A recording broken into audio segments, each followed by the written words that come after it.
The Consciousness of Christ, Part 7. Chapter 8, Theological Speculation. A major development in the discussion of Jesus' knowledge came as a result of modern interest in psychology. The discussion was greatly stimulated by P. Gaultier in a work entitled L'unité du Christ, être persona, conscience.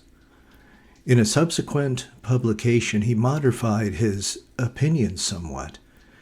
We have a summary of his views in a 1951 article appearing in the Gregorianum.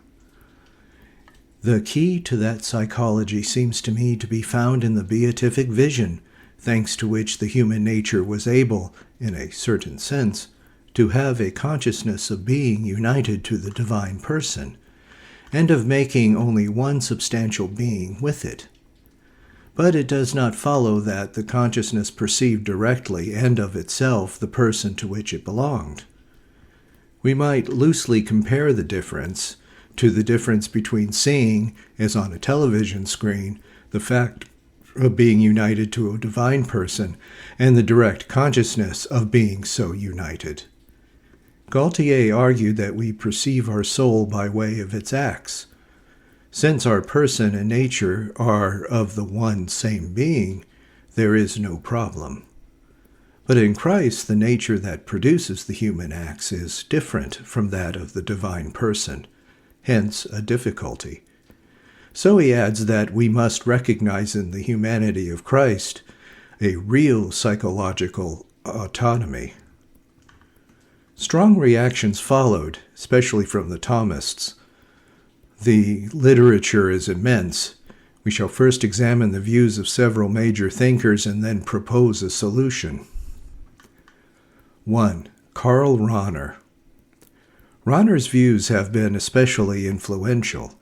He makes a remarkable claim: there is certainly a nescience which renders the finite person's exercise of freedom possible. This nescience is, therefore, more perfect for the exercise of freedom than knowledge, which would suspend this exercise.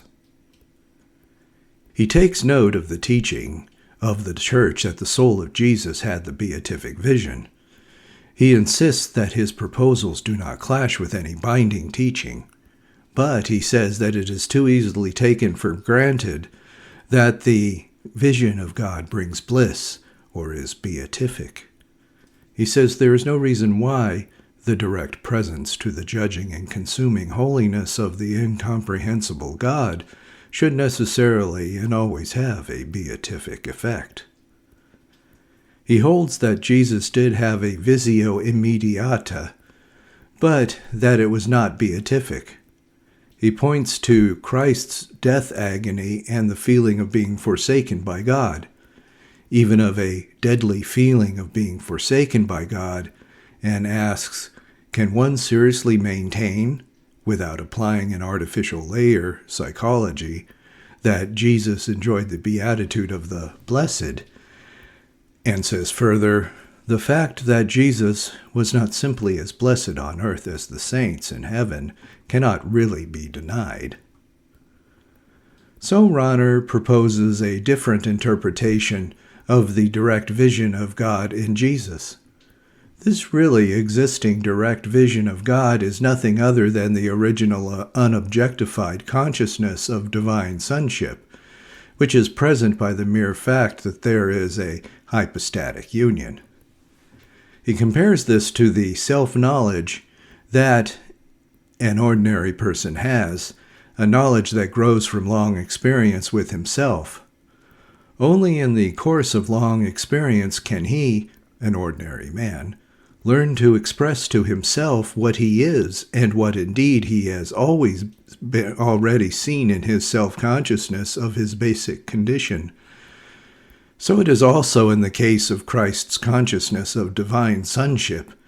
We can, therefore, speak without qualms about a spiritual and indeed religious development in Jesus.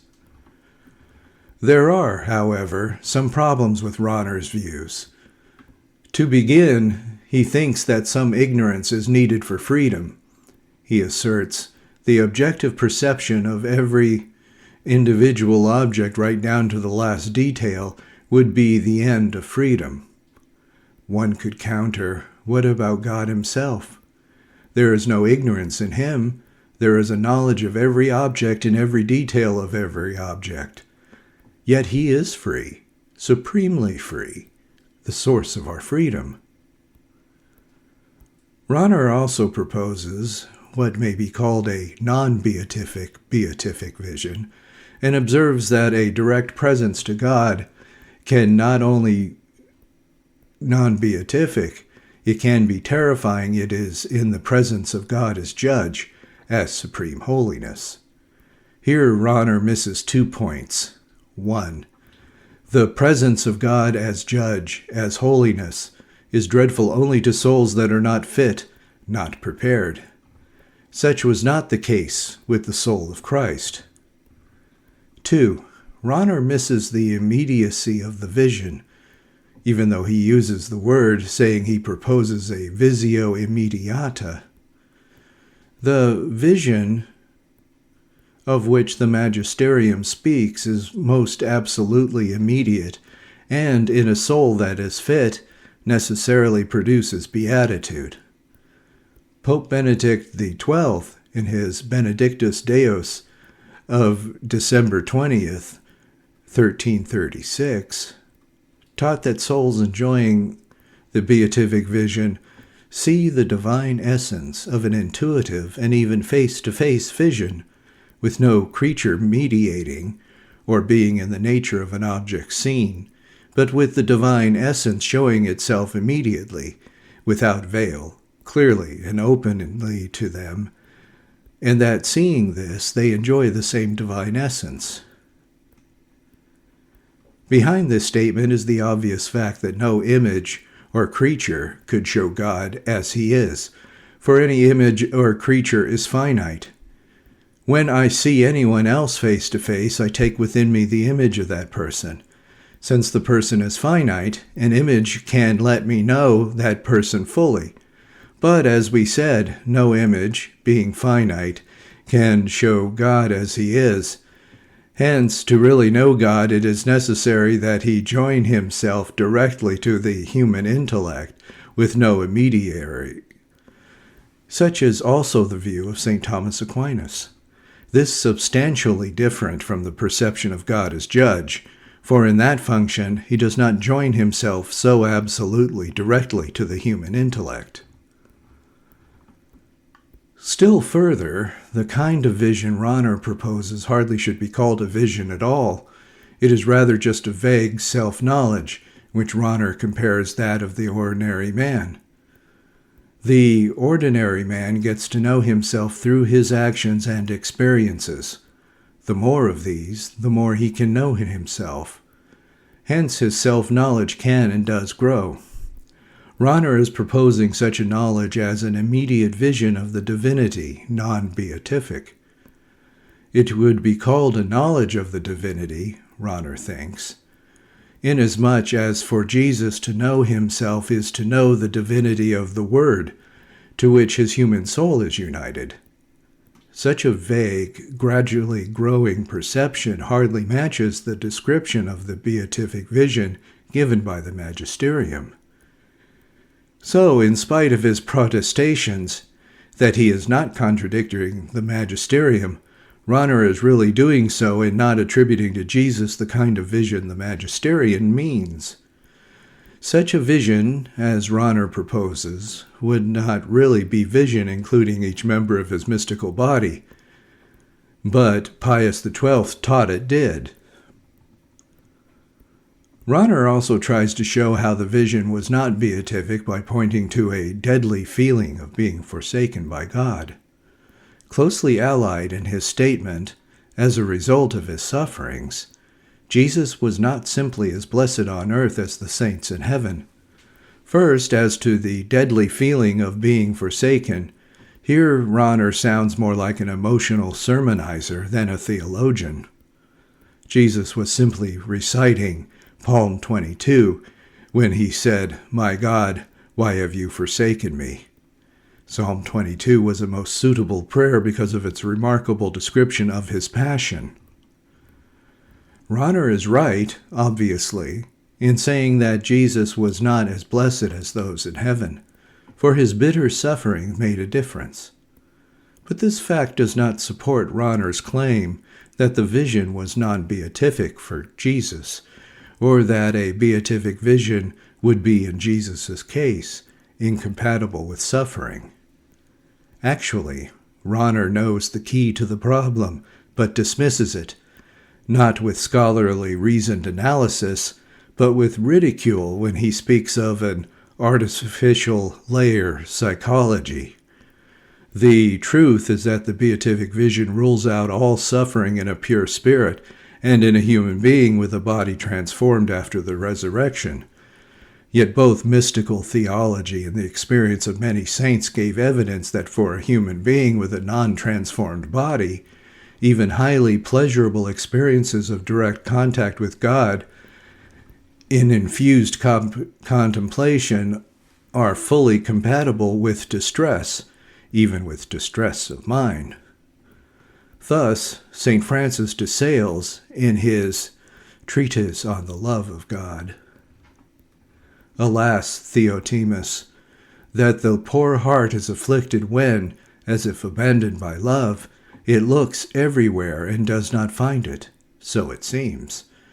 It does not find it in the exterior senses, for they are incapable, nor in the imagination, which is cruelly tormented with various impressions, nor in the intellect, troubled with 1,000 obscurities and strange apprehensions, and although at last it finds it in the peak of supreme region of the spirit, where the divine love resides, nevertheless does not recognize it, and thinks it is not it, because of the greatness of the distress and the darkness prevent feeling its sweetness. It has no strength except to let its will die at the hands of the will of God, imitating sweet Jesus, who, after arrived at the height of the pains of the cross, and no longer able to resist the extremity of his torments, did as the hart does, which is out of breath and pressed by the hounds, yields itself to the hunter, utters its last cries, with tears in its eyes. Or again, it is thus, Theotimus, the soul is sometimes so pressed by interior afflictions that all its faculties and powers are weighed down by privation of all that might give relief, and by taking on the impression of all that causes sadness, having nothing left but the fine, supreme point of the Spirit, which, attached to the heart and good pleasure of God, says in a very simple resignation, "O Eternal Father, may always your will be done, not mine." St. John of the Cross, a great mystic and subtle mystical theologian, writes in a similar vein, "This is an enkindling of love in the spirit, where in the midst of these dark afflictions the soul feels itself to be keenly and acutely wounded in a strong divine love, and to have a certain realization and foretaste of God, although it understands nothing definitely, for, as we say, the understanding is in darkness." It would be easy to fill the pages telling of actual experiences of mystics. Let us cite one passage from Venerable Sister Barbara. "God has given me to drink the dregs of the most bitter chalice, and at the same time communicated a sweetness which must be experienced to be believed. It is a sweet and bitter at the same time. My God has hidden himself from me and left me in a state of greatest desolation. Everywhere there is darkness." 2. F. E. Crow. Like Rahner, F. E. Crow admits that the soul of Jesus had a direct vision of God. Rahner specifically calls it non-beatific. Crow seems to mean the same thing. Rahner admits even religious growth in Jesus. Crow does so too. But Crow goes about things quite differently. He thinks that the efforts made to build a theology of his knowledge of God on his self-consciousness are ill-advised. Crow proposes 3 analogies for the vision of God. He begins with what he calls a Thomist understanding of the vision of God. He says the Thomist doctrine has transformed by Lonergan into a doctrine of the spontaneously operative notion of being, or the pure notion of being. The pure notion of being is the detached, disinterested, unrestricted desire to know. He thinks this notion of being is present in all our activities of knowing, but is there consciously as a red light or red bell would be, not ordinarily adverted to. This suggests to him a parallel to the vision of God that the soul of Christ had. Christ's understanding of the divine mysteries was inexpressible, like the words St. Paul heard.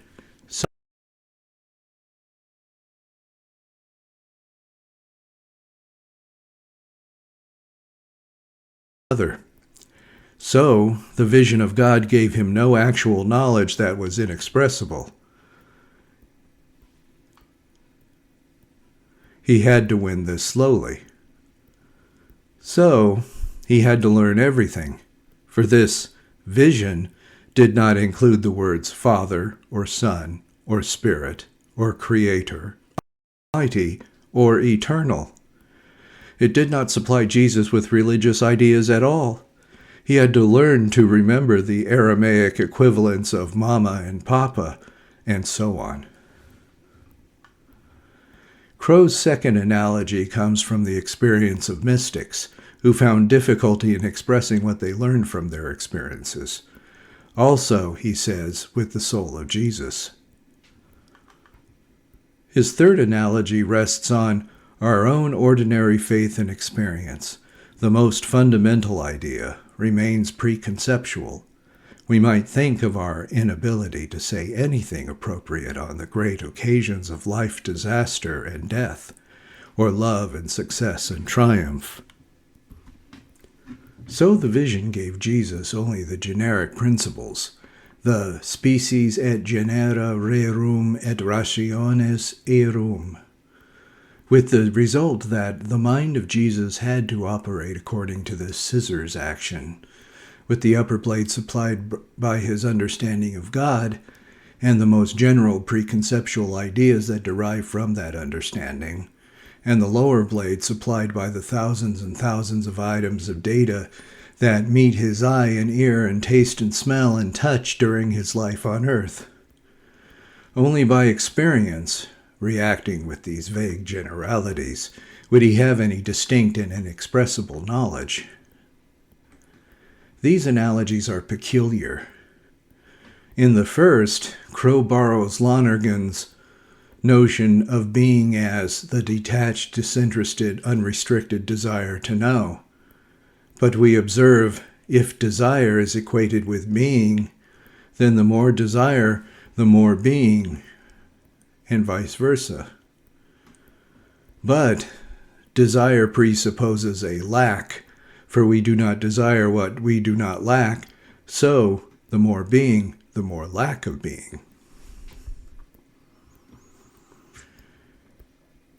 In his second analogy, in a way blends with the first, for in the first he had spoken of the inexpressible words of St. Paul referred to in 2 Corinthians chapter 12, verse 4. In the second analogy, Crow compares the vision of Jesus to that of the mystics.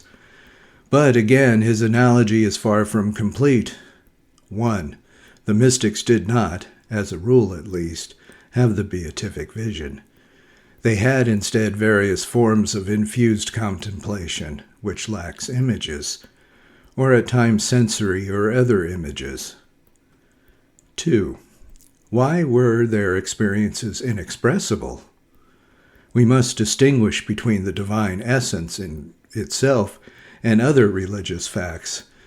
If they in some way contacted the divine essence in itself, The divinity in itself is inexpressible, or better, is not fully expressible in human language, but it is partly inexpressible.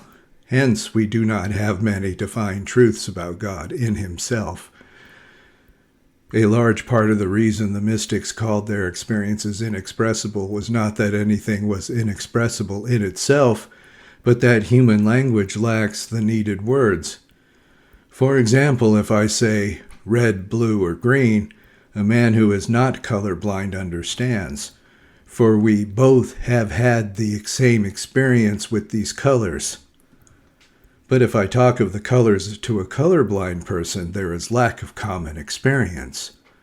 I could tell him the wavelengths of each color, but that would be far from giving him the impression of a normal person gets from my words. Similarly, if a person who has had the special experience of infused contemplation talks to one who has not had it, there is almost nothing common in his experience, and so no words suffice. However, if two persons who have had that experience talk together, they will have themselves understood and to compare notes, for they have had a common experience. But further, not everything that is known by any soul in the vision of God is vague and generic. That vision does not contain all knowledge.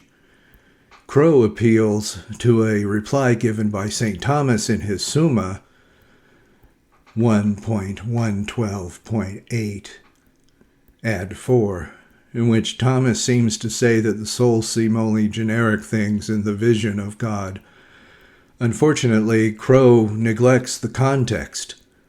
Thomas says the souls see all they desire to see, yet they do not desire every last detail in the universe, so they are content with generalities on many things.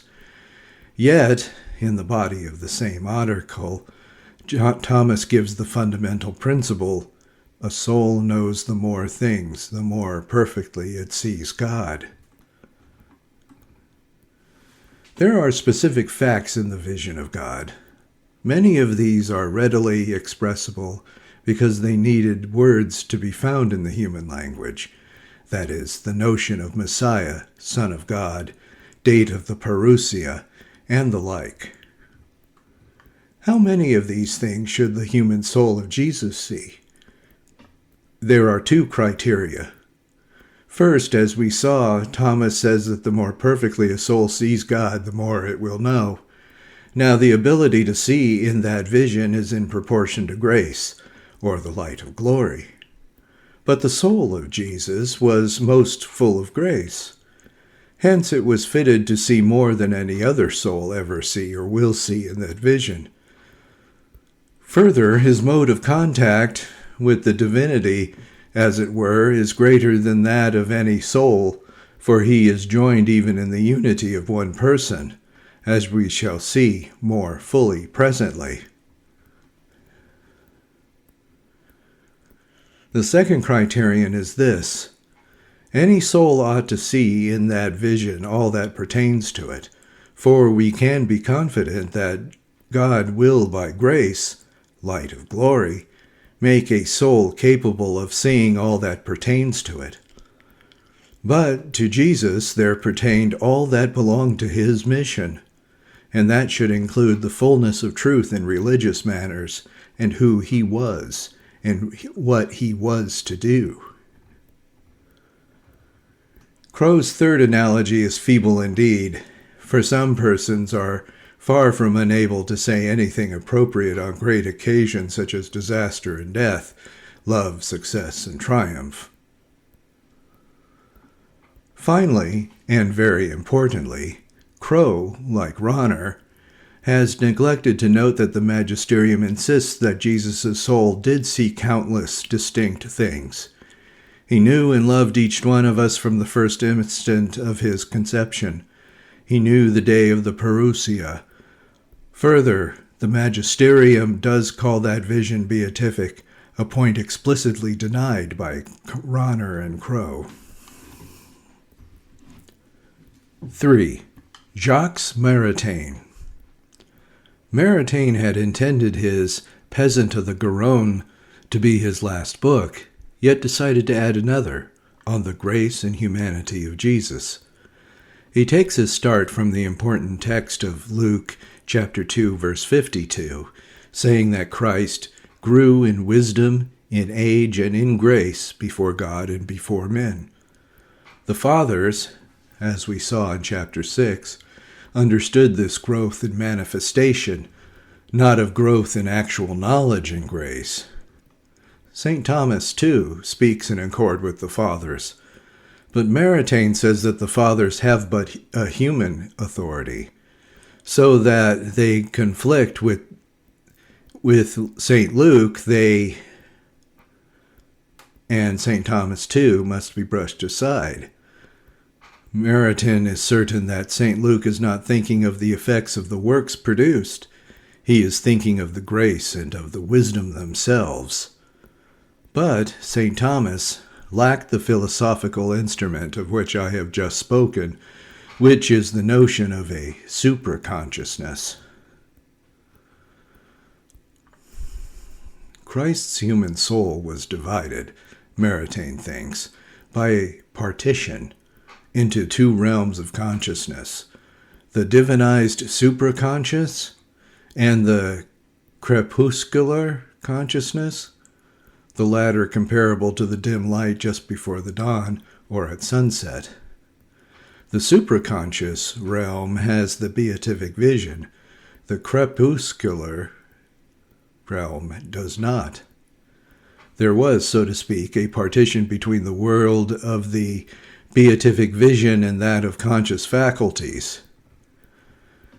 Was there intercommunication between the two worlds? Not to any extent. There was also a certain incommunicability between them, which caused that content of the supraconscious heaven of the soul was retained, held back, could not pass the world of consciousness, the here, below, except by mode of general influx and of comforting and of participated light. Further, this paradise was there because Christ was a comprehensor, had beatific vision. It was closed because Christ was a viator, still on the way to the final goal. Even the comforting influence was shut off during the Passion, for he was barred from it by uncrossable bearers, and that is why he feels himself abandoned. This barrier or partition was so great that Maritain can refer to the superconscious as a preconscience of the spirit, and can even say, with regard to this terrestrial or crepuscular consciousness, the world of the celestial or solar consciousness, the world of the divinity superconscious, was from the point of view of man, viator a sort of unconscience, but in a sense entirely different from that in which this world is said to be the infraconscious. How is it that there is such incommunicability? Here we reach the very heart of Maritain's position. This vision is absolutely simple, indivisible, and absolutely inexpressible in any concept, any idea, even to the particular things to which it makes known. How has one been able sometimes to forget this? If the vision was not absolutely indivisible, there could be parceled out. It is precisely for this reason that absolutely nothing of which was known by him in the vision could directly pass into the sphere of consciousness, be directly known by him in such a way that he might express it to himself and express it to others, whether it is a question of his own divinity or of the moment when the second coming will take place. He seems to mean this: when we know in this human life, in which our spiritual intellect has to function together with our physical part, we need concepts, with sensory images. But the beatific vision contains no such things, and it cannot be divided. It is simple and indivisible. Hence the barrier. Hence the need to suppose two realms. Maritain seems to propose a way of getting knowledge into the lower realm. He explains that if one has $1,000 bill and stands before a vending machine that takes only quarters, he cannot get orange juice or anything else from it. He must first find a money changer. But there seems to be one. That which is the case of Christ played the role of money changer, enabled him to know in the sphere of his consciousness and to express it to himself and to express to others something that he already knew. In his beatific vision, he was infused science, knowledge. Twice we underscored the word. Seems because the solution is not really so helpful as it might appear to be. For Maritain insists that even the infused knowledge of Jesus is divided into two worlds, or is in two different states, in the heaven of his soul and in the here below his soul. The infused knowledge of the upper world is in a state totally unattainable to the consciousness. It was strictly incommunicable. There had to be a second state of infused knowledge.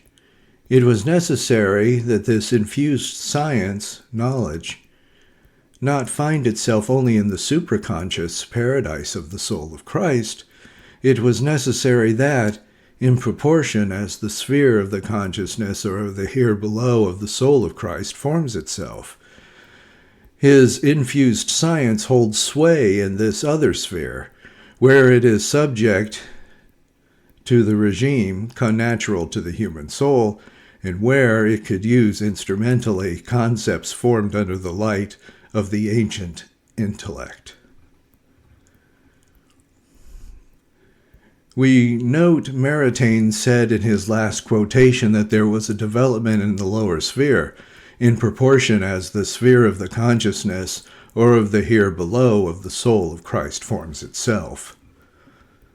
Hence, Maritain asserts that this awareness of his own divinity developed during the childhood of Jesus probably very quickly, and after that it is absolutely necessary that it should have grown progressively at the same time as developed his consciousness of himself, and the idea of God took better and better shape in his mind. Unfortunately, Maritain has made a preliminary mistake in his most fundamentalist use of Luke chapter 2, verse 52. The fathers, as we saw in chapter 6, do understand this text of growth only in manifestation and effects, not in actual growth in wisdom and grace. But Maritain dismisses the Father as having but a human authority. In contrast, Vatican II, as the Church has always done, considers the Fathers a major part of tradition, one of the sources of divine revelation, and adds that in interpreting Scripture we must make diligent account of the living tradition of the whole Church and the analogy of faith. The analogy of faith bids us to understand things in Scripture in the light of how they fit with the entire body of our teaching. But the most basic error underlying the entire position of Maritain is his insistence that since the beatific vision is simple and indivisible, which is true, that therefore absolutely nothing of that which was known by him in the vision could be directly known by him in such a way that he might express it to himself and express it to others. Maritain fails to note that although such concepts are not formally present in the vision, they can be its effects, caused by it through the action of human faculties. St. Thomas clearly holds this. He uses a comparison. Just as our image-making power can take our concepts or images of a mountain and of gold and put them together to get the image or concept of a golden mountain, just as from the image of a statue we can form the image of him whom the statue represents. Thus, St. Paul, or anyone else, by seeing God, from the vision itself of the divine essence, can form in himself the likeness of the things that are seen in the divine essence. These remain in Paul even after he stops seeing the essence of God. Hence, St. Thomas, speaking of the beatific knowledge of the human soul of Christ, said that by this vision he knew all things that are in any way, or will, or were done or said or thought by anyone at any time. And so it is to be said that the soul of Christ knew all actual things in the Word. St. Thomas continues, adding that his soul did not know all possibles. This would be to have infinite knowledge. No created soul, not even his, can contain infinite knowledge. In regard to Maritain's restrictions on Christ-infused knowledge, St. Thomas teaches that the human soul of Christ, by infusing his knowledge, could even without the need or use of sensory images. Maritain calls the notion of the supraconscious a modern one, saying it replaces the older concept of the higher part of the soul. In a note on page 40, he refers us to another work of his, Creative Intuition in Art and Poetry. There he distinguishes there are two kinds of unconscious, two great domains of psychological activity screened from the grasp of the conscience. The preconscious, same as the supraconscious, of the spirit in its living springs, and the conscious of blood and flesh, instincts, tendencies, complexes, repressed images and desires, and traumatic memories. The higher of these two is what psychologists commonly call our subconscious, hardly a place for the beatific vision. And there is not really a uncrossable barrier between our subconscious and our conscience. As soon as an idea has germinated, as it were, in the subconscious, it literally pops suddenly into our consciousness as a bright thought in a form we can readily use. Further, the classic concept held by St. Thomas and mystical theologians in the general of the higher part of the soul does not at all represent the inaccessible region. It is simply a higher realm of operation which we very much perceive, which gives a peace which nothing can take away even in the midst of deep distress on the lower levels. Finally, Maritain's picture breaks the unity of Christ, makes him almost schizoid. 4. Raymond Brown's objection. Brown has made no substantive contribution to the theological speculation on this problem. He seems to have accepted Rahner's view that Jesus had some sort of intuition or immediate awareness of who he was, but that the ability to express this in a communicable way had to be acquired gradually. Brown, however, proposes an objection from St. Thomas, which he may have taken from an article by A. Durand. Thomas, as translated by Brown, says, if there had not been in the soul of Christ some other knowledge besides his divine knowledge, he would not have known anything. Divine knowledge cannot be act of the human soul of Christ. It belongs to another nature. First of all, the translation given is inexact. We italicize the pronoun he. The Latin would have permitted a rendering of the pronoun by it, which would refer to the human soul of Christ. St. Thomas clearly meant the latter, for he said, he would know nothing, would be heretical, since the he is a divine person. We do not at all suggest Father Brown meant heresy. No, it was merely careless language, for Brown seems eager to find reasons that would at least limit the knowledge that the registered of the human souls of Jesus. Brown is fond of saying that texts are historically conditioned. It is true of texts of St. Thomas. If we examine the actual setting, we find that Thomas is referring to and answering an old theory of John Ripa. Thomas is saying that the human intellect of Jesus could not be actuated by an infinite act. That, of course, is Aristotelian language. It means this: the human intellect of Jesus has a potency, capacity for knowledge. But that capacity at any one moment is finite, for a human intellect is created and finite. So divine knowledge, which is infinite, could not be the fulfillment, actualization, of that capacity. Brown conveniently omits to note that the same St. Thomas insists that it teaches that the human soul of Jesus had this beatific vision, and that from that vision did it register all that God has actually done and made, though not all that God could do or make, for such is infinite. 5. Towards a solution. Before advancing a solution to the problem surrounding Christ's consciousness, some preliminary comments are in order on the compatibility between Christ's freedom in meriting on the one hand and his enjoyment of the beatific vision on the other. The New Testament frequently testifies to the providential dispensation that Jesus died as an act of obedience to the Father's will. Hence a problem arises. Since his human soul had the beatific vision, was he really free in obeying that will?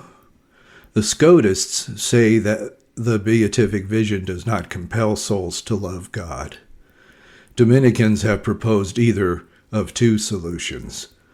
First, that there are two acts of love in Jesus, one regulated by the beatific vision and so necessary, and the other by his infused knowledge, and so free. Others say that the objects loved need to be distinguished. That is, his human soul could not help loving God, but it might not love all things other than God. We will not enter into a detailed discussion of these views, since we intend to propose a very different, although not necessarily contradictory, solution. We do hold that a soul knowing God could not help loving him, the infinite good. We agree that there is a distinction between loving God himself and loving others. Yet, there is a command. We think that the love of God consists precisely, though not formally, in the obedience. In general, love is a desire for the happiness and well-being of another. John 3:16 says, God so loved the world that he gave his only begotten, that men might not perish, but might have eternal life. In other words, God's love was such that he went that far to bring happiness, to eternal happiness, to men. If that was the effect of his love, then clearly the cause of his action was his intense desire or will for man's eternal beatitude. It should be clear then that love is a desire for the well-being and happiness of another. But this definition needs adjustment, or must be taken analogously when we speak of our love for God. For we clearly cannot say to him, I hope you are well off and happy and that you get all you need to be so. Yet Scripture depicts God as pleased when we obey, displeased when we do not. He is pleased for a twofold reason. One, he loves what is objectively right. It is right that creatures obey their Creator. 2. Even though he cannot receive anything from our obedience, yet he, being generosity, is pleased to be able to give. His giving, if we were not open to receive his gifts, obedience makes us open. Hence, even though not formally, yet practically, obedience becomes identified with love when we speak of loving God. 2 John chapter 6 says explicitly, "Thus is love, namely, what we call according to his commands." Hence, a soul that cannot help loving God see directly cannot refuse his commands. The proposal that there are two acts of love in Jesus, one regulated by the beatific vision and therefore necessary, the other by his infused knowledge and therefore free, this does not seem viable. As already noted, Rahner was wrong in objecting to what he called an artificial layer of psychology, for there are many levels of operation within a human being, and so there can be different experiences ranging from bliss to distress simultaneously on different levels. Mystical theology and the actual experience of mystics show this to be true. But the case of the will of Jesus is not parallel in regard to obedience, for there are many levels in a human being, as we said, but only one human will. Having two sources of knowledge does not change the fact that one human will, and one person too, are affected by both the beatific vision and by infused knowledge. So this solution would fall under Rahner's stricture. We know for certain that Jesus was free, since he merited for us, and that he had the beatific vision. It is one thing to know the fact, another to explain the how. We shall attempt a new solution. First, notice that there can be no command of the strict sense, that is, a command exactly of the same sort as God gives us. For he himself was God. God does not command God. So we must understand the word command analogously. It is best to approach the matter by way of Scripture. Although there were several aspects to the redemption, a most basic, though neglected aspect, is that of a covenant. Both the New Covenant and the Sinai Covenant were bilateral pacts. In proposing the Sinai Covenant, God is reported to have said, Exodus chapter 19, verses 5 and 6, "If you really obey me and keep my covenant, you will be my own people." In other words, each party was obligated only conditionally, and only if the other party carried out its part. Jeremiah chapter 31, verses 31 through 34, foretells the new covenant, in which is to be parallel to the old, especially in that both bring into being a favored people, both do so on the condition of obedience, even though in the new, the law was to be written on hearts, not stone tablets. Vatican II reiterates that Jesus inaugurated the new covenant. So the command laid upon Jesus was a conditional command. If you wish to acquire a new favored people in the fullest sense, you must do this, must die. Moreover, redemption, even infinite redemption, was possible in other ways. A finite redemption could have been accepted if the Father had so willed, perhaps just by an Old Testament type sacrifice. But even an infinite redemption would have been possible without death. Jesus could have been born in luxury, not a stable. He could have been redeemed the world by simple petitions such as, "Father, forgive them." And then he could have ascended without dying. Such a prayer from an infinite person would have had infinite worth. Hence the redemption would have been infinite. So the cross would register on Jesus' mind as a good, but not as good in all of its aspects. For redemption, even infinite redemption, could have been achieved without it. In brief, the command was analogous and conditional. If you want redemption in the fullest way, then do this. Such a conditional command does not take away freedom even from those whose will is perfectly united to the will of the Father.